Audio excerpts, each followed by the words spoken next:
Okay, praise the Most High Yah. So let's stay in Revelation. We're studying Romans, and we're looking at chapter 3. And I'd like to just look at a little background so that we can understand where we are. And what I mean by that is, brothers and sisters, we must never forget that we are involved, all human beings on planet Earth are involved in a war. We're all involved in a spiritual war. Now, we didn't come into this earth and choose to be involved in this war. As a matter of fact, as you all know, if you know anything or any history or any understanding of the wars that have and are taking place on planet Earth, as you will know, most of the people involved in these wars did not choose to be a part of these wars, and yet they were born into it. So a person that was born in Vietnam in the 1960s had no choice but to be involved with the war that was going on in Vietnam, whatever their role would have been. They were in it whether they wanted to be or not, because they were born into it. Same with every war that has existed in the world. But there are players that started the war. There were players that started the war, but the people that were born into it had no involvement with that, and yet they were involved with the war. And brothers and sisters, you and I have been born into a war. And like any war, there are at least two sides. And like any war, when there are at least two sides, people have to choose which side they're on. They have to choose which side they're on. This particular war that we're talking about is explained, or at least partly illustrated, in Revelation chapter 12. Revelation chapter 12. And we're going to read Revelation chapter 12. I'm going to begin at verse 7. Revelation chapter 12 from verse 7 down to verse 11. Notice what it says here. Revelation chapter 12, verses 7 to 11. And there was war in heaven. Michael and his angels fought against the dragon. And the dragon fought and his angels, and prevailed not, neither was their place found any more in heaven. And the great dragon was cast out, that old serpent, called the devil and Satan, which deceiveth the whole world. He was cast out into the earth, and his angels were cast out with him. And I heard a loud voice saying in heaven, Now is come salvation and strength in the kingdom of our Most High, and the power of his Messiah. For the accuser of our brethren is cast down, which accused them before our Most High day and night. And they overcame him by the blood of the Lamb, and by the word of their testimony. And they loved not their lives unto the death. Now, of course, we did study this when we studied the book of Revelation in our Revelation series, which we do annually. We did study this, and we are understanding that this war that took place as a result. Now, this is the war. It took place. It started with Satan wanting to be the Most High.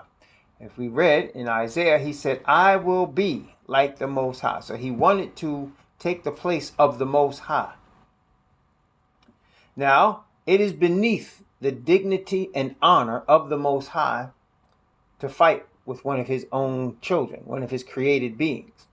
Brothers and sisters, if a man has children and he raises them, he clothes them, he feeds them, he provides shelter for them, he shows love for them, he provides for his family. When he does that and his children grow up and rebel against him, he does not have to explain himself to his children. You understand what I'm saying? He does not have to explain himself to his children. Okay? Neither does the father need to explain himself to Satan or to any of us. But because of the father's love for us, he sent a representation, a peace offering in the form of his son. He sends a representation of himself, of his kingdom, in the form of his son as a peace offering to the earth. And he sent his son as the peace offering to deliver those that want to be with the Most High, to deliver those that choose his side, to deliver them from the bondage that they were born into, being born into this war,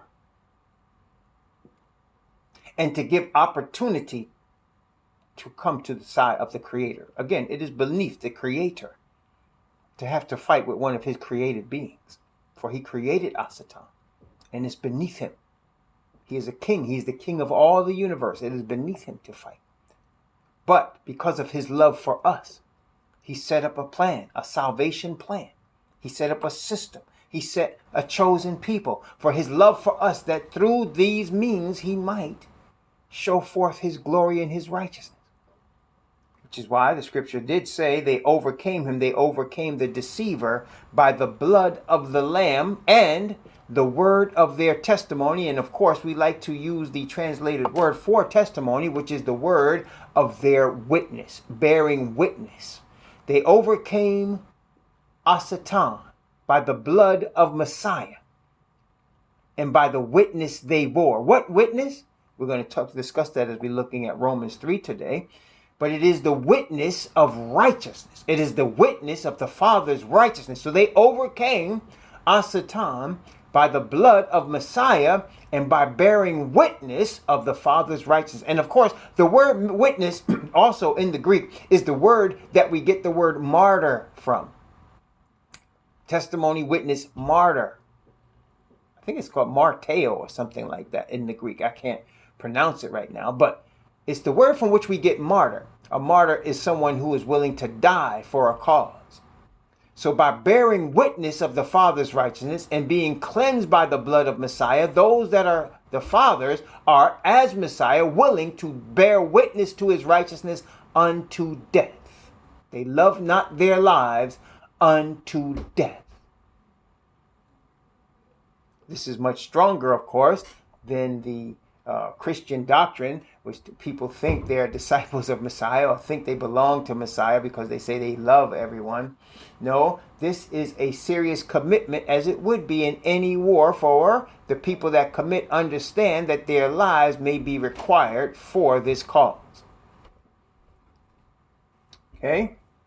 So the war, as we saw, started in heaven and it was transferred to the earth as Asatan and his angels were defeated in heaven and banished from its courts, and they came and set up shop here on earth with the permission of Adam and Eve. Using the deceptive powers, he deceived Eve and became a king, a prince of this earth. The Bible says the prince of this world. And he runs this earth in this war. But the Father, having a love for his created beings and not wanting to sacrifice any that Asatan tries to induce, he set his peace offering in righteousness of his Messiah, of the Son. He sent a peace offering. First, what he did, he chose Abraham, a humble man in the middle of the desert. Chose him. Abraham, by faith, followed Father at the word of the Spirit of the Father, the Spirit. And see, this is a spiritual war, brothers and sisters, and we must understand that the realm of the Spirit is much more. I mean, it's not even worthy to compare in terms of power to the physical world. The realm of the Spirit is much more powerful. A man in the Spirit can take an entire mountain and move it. A man in the Spirit, whereby men in the flesh can never do so. But a man in the Spirit can turn the world upside down. The spiritual power is much more. I'll give you an example. Music is one of the avenues in which spiritual power is manifested. A person doesn't have to be large or small in stature if they can produce music or sing music. And you and I have heard people that through their voice of singing have brought people to their knees, have made people delirious, have made people feel all kinds of things just from the power of the Spirit coming from the music. You understand what I'm saying? And that's just a simple example. So the power of the Spirit is much more than the power of the flesh. So here we're dealing with a spiritual war, which initiates in the Spirit. So the victory must be won first in the Spirit. Victory must be won first in the Spirit for us. We're born into this war, and in order to obtain the victory that is being talked about here through the Lamb's blood and through the power of the righteous testimony of righteousness, the witness, a bearing witness of the Father's righteousness. We must do this by receiving the Father's Spirit. Okay? And with a thorough understanding of what the situation is. We're in a war. So everything about us is trying to angle people's spirits either toward Asatan or toward Most High Yah. Okay? So what has Asatan done? I'm just giving you background before we go further into this. What has Asatan done? What has he done? In this war, he uses his major power, which is the power to deceive.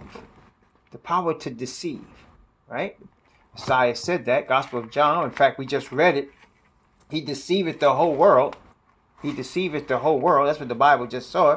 He deceiveth the whole world, Asatan, which that is his major power to deceive. Okay? And let's look at the Gospel of John, chapter 8. Gospel of John, chapter 8. Messiah is looking at people who are of the Pharisees and Sadducees of the Sanhedrin, these priests, scribes of the Jews' religion. He's looking at them who are the seed of Abraham, and he tells them certain things. He describes them. Notice what it says. Gospel of John, chapter 8. I'm going to begin at verse 34. And we're going to read down from verse 34 to verse 39. Let's take a look. Yahawashi answered, Verily, verily, I say unto you, whosoever committeth sin is the servant of sin. And the servant abideth not in the house forever, but the Son abideth ever. If the Son therefore shall make you free, ye shall be free indeed. I know that ye are Abraham's seed, but ye seek to kill me, because my word hath no place in you. I speak that which I have seen of my Father, and ye do that which ye have seen with your father. They answered and said unto him, Abraham is our father. Yahawashi saith unto them, If ye were Abraham's children, you would do the works of Abraham. Wait a minute. So he said, he acknowledged, Messiah did, that is, that these people were the seed, the bloodline of Abraham. He acknowledged it. But he said, but if you were really Abraham's children, you would do the works of Abraham. So this seems to be almost a contradiction if you don't understand what's going on. It seems to be a contradiction. He's saying on one hand, you are Abraham's seed. But on the other hand, he's intimating that, but you're not really Abraham's children. What does this mean? Physical seed is not enough.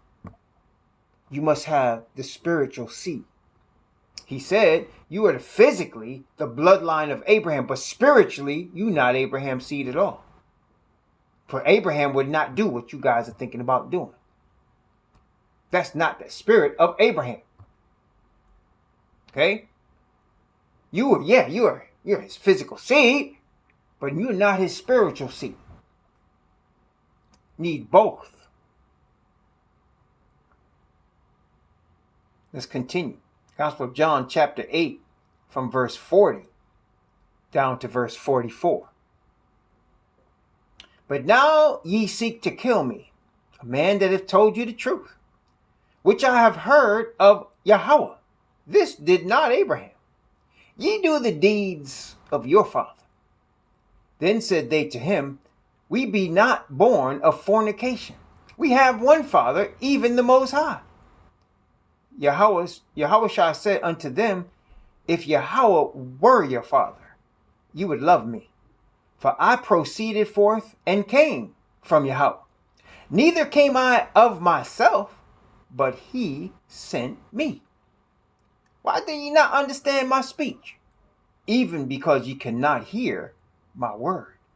Ye are of your father, the devil, and the lusts of your father ye will do. He was a murderer from the beginning, and abode not in the truth, because there is no truth in him. When he speaketh a lie, he speaketh of his own, for he is a liar, and the father of it. When it says, brothers and sisters, let me just bring something that might be deep for you. Can you hear me? Testing 1, 2, 3. But I need to say it because the Spirit is urging me to say it. When Messiah says regarding Asatan that he was a murderer from the beginning, let me explain what that means. It was no mystery to Asatan what needed to be done to save those, or to redeem, I should say, more likely, to redeem those who are the children of sinners. It was no mystery to him. He understood what it meant in terms of the death of Messiah, because he knew, Father, even though it was beneath him to fight with this rebel, that he would send his son as his representation, and he knew Messiah would be willing and able to give his life for the redemption of the created beings of his Father. Therefore, he knew that he himself would be causing the death of Messiah as a result of this war. He knew that and actually wanted it, which is why Messiah said he was a murderer from the beginning, understanding that his rebellion would result in deaths. He was a murderer from the beginning. A murderer from the start. Yes, brothers and sisters, this war causes many deaths and will continue to do so. But what we're seeing here is that it takes more than just the bloodline to be Abraham's seed. It takes more than that. It takes the Spirit. The Spirit that actuated Abraham must be the same Spirit that actuates his children. Now, this does not do away with the fact that the Most High has established or will establish the bloodline seed of Abraham as his chosen people. That doesn't mean that. But what it does mean is that they will not only be of the seed of Abraham, but also of the Spirit that actuated Abraham. The same Spirit of righteousness from the Father. Therefore, you understand that there will be people that will be of the seed of Abraham, as we have seen a clear example here, that will not have the spirit of righteousness. Yet they will be the seed of Abraham, but not have the spirit of righteousness. They'll be of Asatan, murderers and liars, in a religious sense, because these were religious people that Messiah was talking about. And as a result of religion, more blood has been shed on planet Earth. Even more blood has been shed over religion than money, than power, than sex. Religion. Which is why we say stay clear of religion.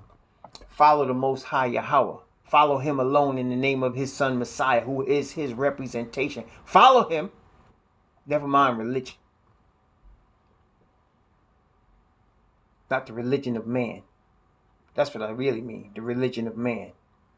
Follow the Most High Yah, his commandments, statutes, and judgments. Follow his commands. Follow his words. Follow what he says, what he has set forth. It is the way of righteousness. Because all other ways end in death and deception. So, he looks at this seed of Abraham and he reveals that though they were the seed, though they have the same blood, they were not his children. Just so, I just want to bring out the obvious fact also, there are people who are not the seed of Abraham. Yet, if they receive of the same spirit that Abraham had, can be included as children. Does that make sense, brothers and sisters? Again, that's what the Apostle Paul was being brought forth to bring out to the Gentiles. That they would understand they are not the seed of Abraham. But if they receive of the same spirit that Abraham was called into, they would be also counted as children. Praise the Most High Yah. Praise the Most High Yah. Let's look at some more scriptures before we go back into Romans. I'd like to look at one of my favorite Psalms, the 119th Psalm. I used to actually, when I first started reading through the Bible, when I was a boy, I dreaded reading the 119th Psalm because it was so long, right? Because it was so long. I said, man, this is long. Matter of fact, there used to be this elder when I was in the Christian church. I loved that man to death. He was a beautiful man in the spirit. He was an elder. But boy, when this brother got ready to pray, right? I used to say, man, here come Elder McConnell. He getting ready to pray. He getting ready to pray the 119th Psalm. When this brother got ready to pray, his prayer was like a sermon. I mean, it was long. He was praying for a while. And I used to say, man, I mean, you know, if he was praying in his own closet like that, it was all good. But why you got to keep all of us listen to this brother pray for, you know, half an hour, you know? Anyway, I have learned to love the 119th Psalm. It's one of my favorite Psalms. And I want to read not the whole thing, but I want to read some excerpts from it that describe what we're talking about today. And let's look at Psalm 119. Let's start off. We're going to be reading excerpts from it. So stay in here, but be ready to skip some verses because we're not reading the whole thing. We're just going from where we want to go to where we want to go. Okay? Psalm 119. First, let's start off reading Psalm 119 from verses 1 to 4. Psalm 119, verses 1 to 4. Notice what it says. Blessed are the undefiled in the way, who walk in the law of Yahweh. Blessed are they that keep his testimonies, and that seek him with the whole heart. They also do no iniquity. They walk in his ways. Thou hast commanded us to keep thy precepts diligently. Yes, so we seek to be undefiled. That means not stained with sin. We keep his testimonies. We seek him with the whole heart. We walk in his ways. Let's skip down verses 9 through 11. Verses 9 through 11. Actually, 9 through 12. 9 through 12. Wherewithal shall a young man cleanse his way? By taking heed thereto according to thy word. With my whole heart have I sought thee. Let me not wander from thy commandments. Thy word have I hid in mine heart, that I might not sin against thee. Blessed art thou, O Yahweh. Teach me thy statutes. So, the psalmist is here pleading with the Most High to keep his word. By his spirit, he said, teach me your statutes. Yes, brothers and sisters, we're born into a war. But if we choose the side of the Creator, who is being represented in Messiah Yahawashi, if we choose the side of the Creator, we want to keep his word in our hearts. We want to keep his word in our hearts, that we don't sin against him, because this whole thing, brothers and sisters, in this war, we understand the side of the Creator is the side of righteousness. And righteousness is described, is outlined, as we're going to see here in Psalm 119. Righteousness is outlined and described as obedience to the word of the Creator. Therefore, if Asatan is at odds with the Creator, okay, if Asatan, follow me now, if Asatan is at odds with the Creator, whose kingdom is based in obedience to his word, which is described as righteousness, if Asatan is at odds with the Creator, he must deceive the people into going against the Creator's righteousness. He must deceive the people into going against the word of the Creator. Does that make sense, brothers and sisters? So in other words, in order for Asatan to have people on his side must be against the word of the Most High. It must be against the principles of righteousness. Okay? Therefore, it must be against Messiah. Must be against Messiah. Okay? Let's continue. Psalm 119, verse 40. Psalm 119, verse 40. Verse 40 of Psalm 119. Notice what it says. Behold, I have longed after thy precepts. Quicken me in thy righteousness. I have longed after thy precepts. Quicken me. The word quicken, for those that may not know, the word quicken means to make alive. Make me alive in your righteousness. As Messiah said, I came that they may have life, and that they may have it more abundantly. Make me alive in your righteousness. Cause me to be living in your righteousness. That's by the spirit of righteousness. Verse 44. Psalm 119, verse 44. Notice what it says. So shall I keep thy law continually, forever and ever. So shall I keep thy law continually, forever and ever. Praise the Most High. So make me alive in your spirit. Cause me to be undefiled in the way. Cause me to be on your side, Creator, with your righteousness. And then I shall keep thy law continually, forever and ever. Praise the Most High Yah. Our Satan must go against this. He must go against it. And so using deception, how does he use deception? It doesn't change. The rules of the game, the engagement remain the same. What he must do, he must make sure you have an understanding of what the truth is. Then he must cause you to go against the truth with an inducement that he gives you that's different from the truth, right? So he must, and so he's allowed to use all kind of props. So he misrepresents the Creator. That's what he did to Eve. He said, Yah doth know that in the day you eat thereof, you shall be as gods, knowing good and evil. So he is what he did at that moment. He misrepresented the Creator. He misrepresented his plans. He misrepresented his motives. He misrepresented who he was. He misrepresented the Creator. And he's been continually doing that. He misrepresents Messiah, which is what Christianity is all about. It's a misrepresentation of Messiah. Messiah is not a Gentile. Messiah did not come from Yafet, nor does he look like he comes from Yafet. Yes, Messiah is of the seed of Abraham, Isaac, and Jacob, of the tribe of Judah. He is an Israelite, an Hebrew Israelite. That's who Messiah is. But this being misrepresent Messiah, represent him as soft and flowery, as weak. That's what he misrepresent Messiah as. Okay, as weak. As willing to actually put the Father's law to death and kill it and do away with it in order to save people. That's what he's misrepresenting Messiah as. Okay? Psalm 119, verse 89. Psalm 119. As you can see, we're making our way through. Psalm 119, verse 89. Forever, O Yahweh, thy word is settled in heaven. When Most High Yah produces a word, brothers and sisters, it will live forever. When the Most High Yah produces a word, it will live forever. It will never die. So when he chose Abraham and said, I'm going to bless you and your seed after you, guess what? That's going to happen.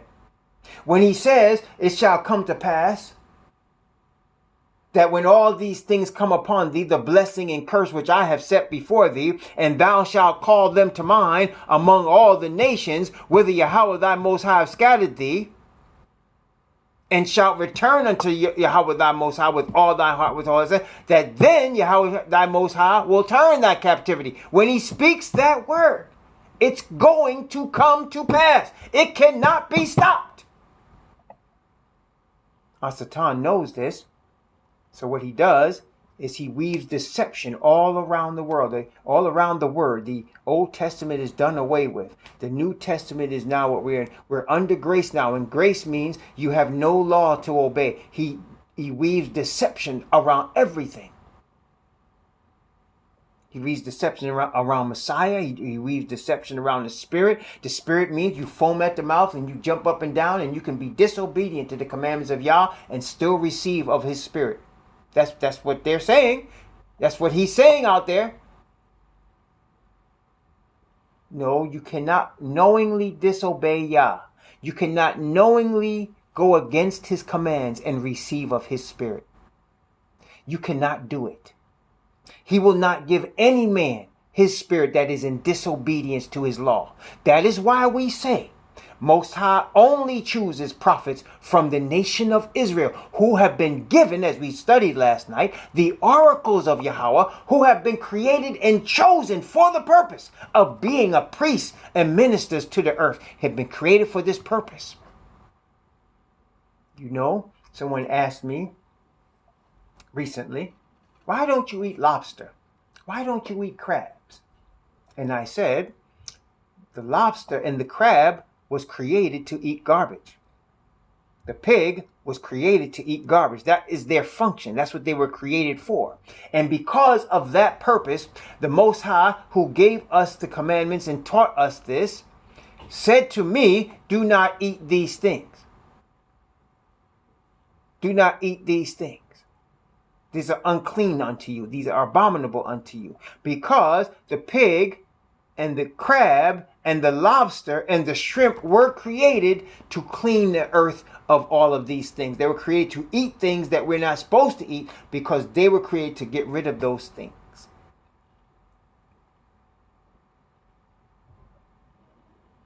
Okay? So, just so, as things in nature are created for a purpose, so things in the spirit realm, things like the nation of Israel, were created for a purpose. Before the earth was, the Father already knew this man Abraham before the earth was, and had chosen him before the earth was, before the earth existed. He already knew this man Abraham. He already knew who his seed was going to be. He already knew who his chosen nation was going to be. He already had the New Jerusalem prepared for them before they even existed, because he is the Father. And he has given to Messiah, his son, also the power of all heaven and earth, so that Messiah himself can make the statement, I am Alpha and Omega, because the knowledge of the Father has been given to the Messiah.